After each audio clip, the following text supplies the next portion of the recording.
5 seconds to go.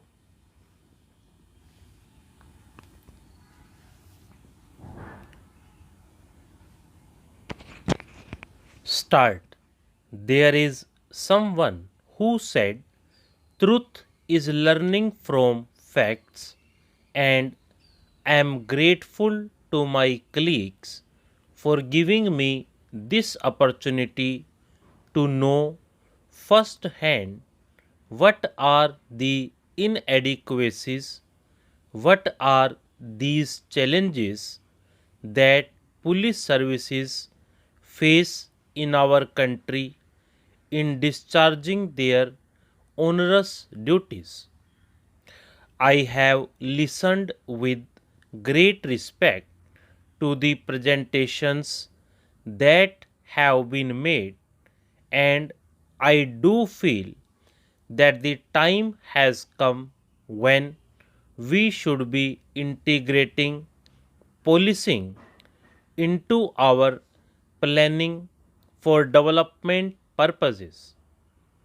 This old fashioned division between the development expenditure and non development expenditure has outlived its utility, and I will go back and discuss with the Planning Commission, with the Home Ministry, how best we can develop our so called development and the so called non development sectors of our economy.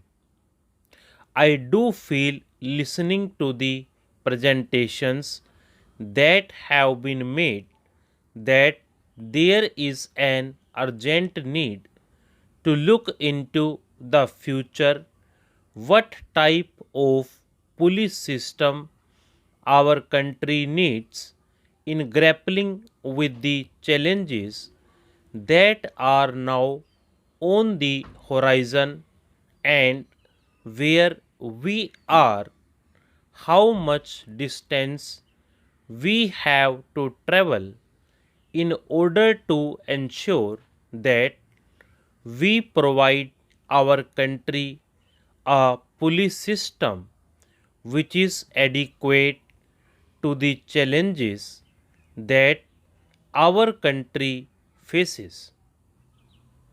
So, this is one thing which I would say we have in our systems 5-year planning for the defense forces.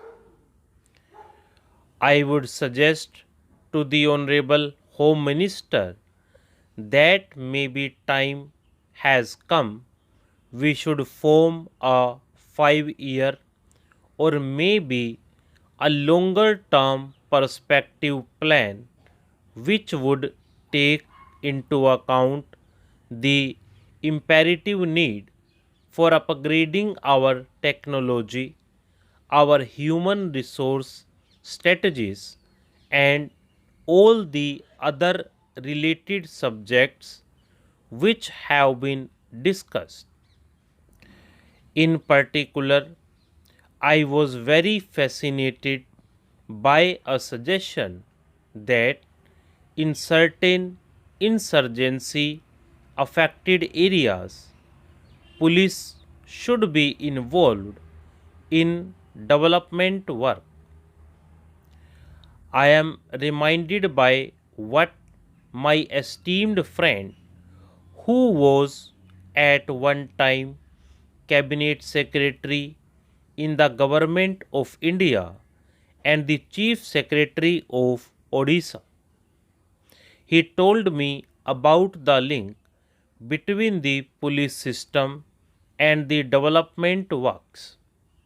He said to me that as Chief Secretary, he once received a number of senior police officers, and the police officers said that the general perception the public about the police is not very good. We want to do something which would change that perception, and so he suggested for the policeman involvement in public works. One thing that I do wish to say is that 80% of the police personnel belong to the category of constables, and I think this is certainly true that we have not paid adequate attention to ensuring that the constables of the future are being produced by our policing system. Some years ago, I was told in Maharashtra that 75% of policemen live in chols in slum areas where they interact all the time with criminal elements. Now, out of that policing system, you cannot produce men and women of integrity. I think there are lot of temptations to fall off the chosen path of goodness. So we have to pay a lot more attention to ensuring that we provide adequate facilities for our constables. Housing facilities certainly have to improve, but also training their psychological mental makeup, and this also applies to many police schools also. The constitutional values of our republic, respect for diversity, respect for inclusiveness, and a deep and abiding commitment to secular values, that people belonging to all faiths have an equal claim to the protection of law and of the state. These are some of the other issues which I believe ought to receive a lot more attention as we plan for the future. Therefore, I am very happy to be here today to participate in this interaction with you. I have learnt a great deal. I hope that the Home Ministry will follow up on the suggestions that have been made, find out a list of urgent areas where there is need for immediate action, also devise a strategy where we can act, maybe not immediately but over a period of time, a medium and a long term strategy, giving our country a police system which is equal to the challenges that our country faces. I have had this chance to sit through the presentations. It is heartening for me to note that in spite of the rigors of your daily routine, you have all retained the analytical abilities to understand the problems that lie at the core of your work and come up with possible solutions to improve police administration at the grassroots.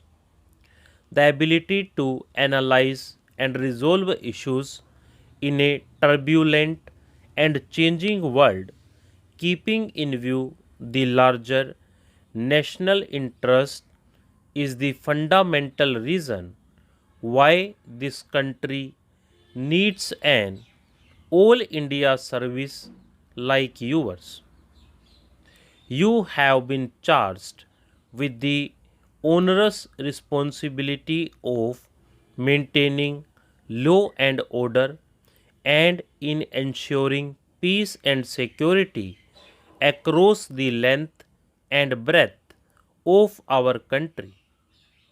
Law and order is fundamental to the existence of a functioning democracy and a civilized society in the country. Stop.